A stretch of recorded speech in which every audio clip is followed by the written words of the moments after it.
Today, we're learning new details about that 13-year-old Wisconsin girl who was found alive 3 months after her parents were murdered and she disappeared from her home. Police have made an arrest in this case, and they still have so many questions. After 88 days, Wisconsin teenager Jayme Closs is safe. It was only a few months ago that we as a community gathered to pray for Jayme's safe return. God has answered those prayers. Investigators say Closs was found Thursday afternoon in Douglas County, Wisconsin, about 70 miles from her home. She emerged from the woods and approached a woman walking her dog, who took Closs to a neighbor's house, yelling as she knocked on the door, "This is Jayme Closs. Call 911."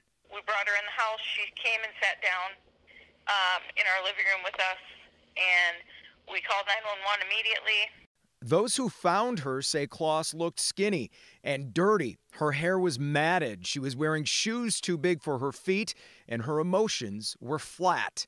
They say she knew her parents had been murdered and that she had been taken. In cases like this, we often need a big break, and it was Jayme herself who gave us that break.